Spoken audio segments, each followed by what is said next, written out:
기도하겠습니다. 하나님 아버지, 주님의 은혜를 감사합니다. 오늘도 하나님의 전에 저희들을 불러주시고 하나님 앞에 거룩한 예배로 이 시간 올려드릴 수 있는 귀한 시간을 허락하심을 감사합니다. 저희들의 예배를 받아주시옵소서. 이곳에 함께 하시고 오늘 하루도 새한 날을 주셨는데 주님과 동행하며 주님의 말씀 가운데 거하는 복된 하루가 될 수 있도록 하나님 도와주시옵소서. 감사드리며 예수님의 이름으로 기도드리옵나이다. 아멘.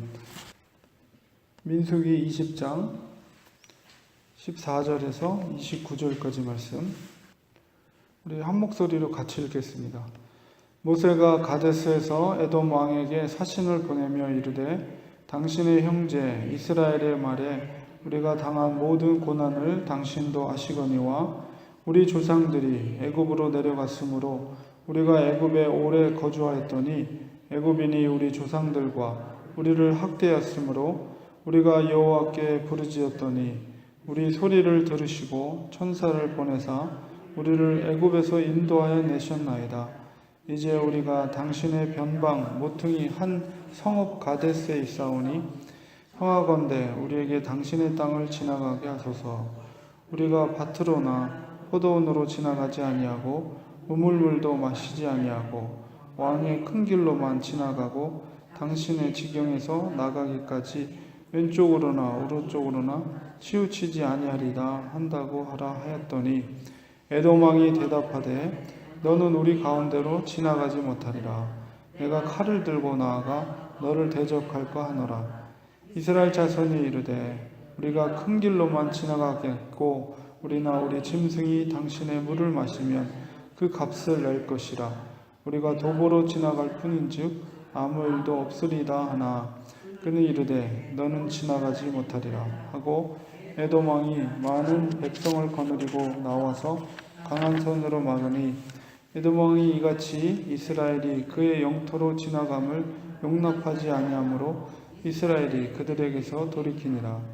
이스라엘 자손 곧 온 회중이 가데스를 떠나 호르산에 이르렀더니 여호와께서 에돔 땅 변경 호르산에서 모세와 아론에게 말씀하시니라. 이르시되 아론은 그 조상들에게로 돌아가고 내가 이스라엘 자손에게 준 땅에는 들어가지 못하리니 이는 너희가 물에서 내 말을 거역한 까닭이니라. 너는 아론과 그의 아들 엘르아사를 데리고 호르산에 올라 아론의 옷을 벗겨 그의 아들 엘르아사에게 입히라. 아론은 거기서 죽어 그 조상에게로 돌아가리라. 모세가 여호와의 명령을 따라 그들과 함께 회중의 목전에서 호르산에 오르니라. 모세가 아론의 옷을 벗겨 그의 아들 엘르아살에게 입히매 아론이 그 산 꼭대기에서 죽으니라. 모세와 엘르아살이 산에서 내려오니 온 회중 곧 이스라엘 온 족속이 아론이 죽은 것을 보고 그를 위하여 30일 동안 애곡하였더라. 아멘. 오늘 민수기 20장 14절을 읽었는데요. 우리가 앞서서 민수기 20장 1절 그 장면부터 19장에서 이제 20장으로 넘어오면서 시간적으로 40년이 지나가게 됩니다. 그러니까 40년 동안의 시간은 아주 장으로 성경의 장으로 보면 19장에서 20장으로 넘어오면서 이제 20장에 이제 미리암이 죽는 장면이 나오거든요. 20장 1절에. 근데 첫째 딸이라고 하는데 그것이 바로 40년째가 되는, 그래서 40년이 광야에서 이미 시간이 흐른 다음에 거기서도 역시 40년이 지난 다음에도 이스라엘 백성들이 그곳에 신광야면 이제 거의 가데스 에돔 밑에 이제 그쪽까지 왔을 때 거기서 물이 없으므로 이제 무리바 그래서 물이 없으므로 거기서 이제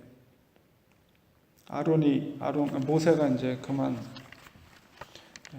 반석을 물을 명하라 했는데 이제 내리침으로 인해서 하나님의 그 교만함으로 인해서 이제 그 약속된 가나안 땅에 못 들어가게 되는 그런 결과를 맺게 되는데, 그 다음에 이제 14절 오늘 읽은 본문 속에서는 이제 그곳에서 지나서 가데스라는 땅인데, 이제 가데스 바네아는 조금 다른 지역이지만 어쨌든 비슷한 지역이에요. 그래서 가데스에서 이제 에돔 땅을 지나서 가나안 땅으로 이렇게 들어가게 되는데, 이제 에돔 왕에게 사실은 왕의 대로, 왕의 길, 그 길이 이제 바로 직선거리로 빨리 갈 수 있는 길입니다. 그러나 에돔 지역을 지나야 되기 때문에 에돔 왕에게 사신을 보내서 그 땅을 지나가게 하지만 에돔 왕이 그것을 허락하지 않죠. 그래서 거기서 이스라엘 백성들이 에돔과 전쟁을 치르지 않습니다. 왜냐하면 14절에 보면 당신의 형제 이스라엘이라고 말하는 것을 봐서 야곱과 에서, 에돔 땅은 바로 에서의 땅입니다.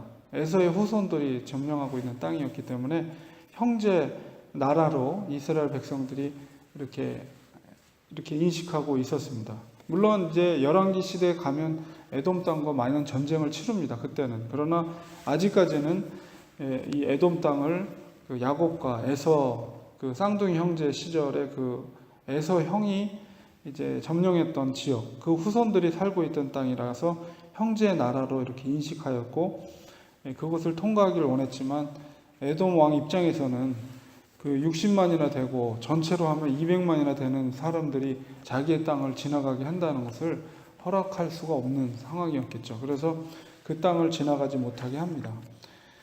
결국은 이제 이스라엘 백성들이 우회를 했겠죠. 조금 거친 땅이지만 우회를 해서 이제 호르산이라는 곳에 도착합니다. 그래서 오늘날에도 호르산이 정확하게 어디인지 아직은 파악이 안 되는데요. 어쨌든 그 중간 가운데 에돔 땅을 지나서 가나안 땅을 이루기 전 어느 곳에 이제 호르산이라는 곳에 도착해서 거기서 이제 드디어 이제 아론이 죽음을 맞이하게 되는데, 이제 아론은 사실 대제사장이었죠. 이제 그의 아들이었던 엘르아살이 이제 아론의 옷을 벗겨서 호르산에 올라가서 모세와 함께 이제 그 옷을 벗겨서 아들 엘르아살에게 입히는 장면이 나옵니다. 결국 여기서 아론이 이제 죽음을 맞이하게 되는데, 아론의 죽음은 그가 지은을 다해서 생이 다해서 죽은 것이 아니라 하나님이 그 생명을 취해 가신 것인데, 그의 사명이 온전히 완수된 거죠. 이제 그 모든 40년 동안의 여정 속에서 대제사장으로서의 역할을 아론이 다 감당하게 되고, 이제 다음 세대인 자기 아들 엘르아살에게 그의 옷을 이제 벗어서 그에게 입혔을 때 이제 그 사명이 완수되고 명예롭게 위임을 하는 명예로운 위임식의 장면이라고 볼 수가 있습니다. 그래서 대제사장의 죽음은 이제 한 세대가 마감되었다는 것을 상징적으로 나타내는 사건이라고 볼 수가 있죠. 그래서 이제 신명기 33장 38절에 보면 이때 아론의 나이가 123세였습니다. 그래서 보통 사람이 죽으면 7일 동안 애곡을 하는데 29절 마지막 보면 30일 동안 백성들이 아론의 죽음에 대해서 애곡하였던 것을 보게 됩니다. 그래서 그만큼 그 대제사장으로서의 역할을 충실히 감당했던 아론에 대해서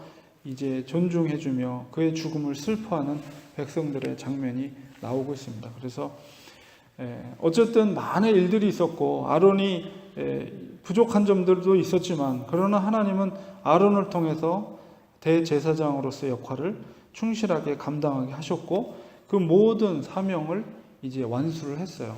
우리가 이 땅에서 살면서 하나님께서 우리에게 주신 그 사명을 끝까지 최선을 다하면서 그것을 명예롭게 완수한다는 것은 너무나도 귀하고 아름다운 일이라는 생각이 듭니다. 그래서 오늘날에 많은 종들, 하나님의 종들이 말년에 가서 굉장히 어려움을 당하고 조금 타락하는 모습들을 종종 보게 되는데, 끝까지 마지막까지 자기의 사명, 하나님이 주신 사명을 충실하게 명예롭게 그것을 감당해 낸다는 것이 굉장히 축복된 그런 위임이라 사명의 완수다, 이렇게 보게 됩니다. 그래서 꼭 목회자가 뿐만 아니라 우리 하나님의 사람들은 마지막에 모습이 아름다워야 돼요. 그래서 마지막에 하나님이 주신 이 사명을 아름답게 완수하고 명예롭게 그것을 위임할 때 정말 명예로운, 정말 하나님이 큰 은혜와 상급이 그 종들에게 허락되어 주는 것임을 우리가 마지막 아론의 죽음을 통해서 보게 됩니다. 우리들도 이 아론의 명예로운 죽음을 보면서 하나님, 우리가 이 땅에 살아있는 동안 그리고 하나님이 때가 되면 우리의 생명도 거둬가실 텐데 우리 아론의 모습처럼 혹은 모세의 모습처럼 우리 명예롭게 하나님의 그 사명을 완수할 수 있는 하나님의 사람들 되게 해달라고 우리가 늘 겸손한 마음으로 끝까지 하나님 앞에 최선을 다하는 그런 하나님의 종들이 되어야 되겠습니다. 기도하겠습니다.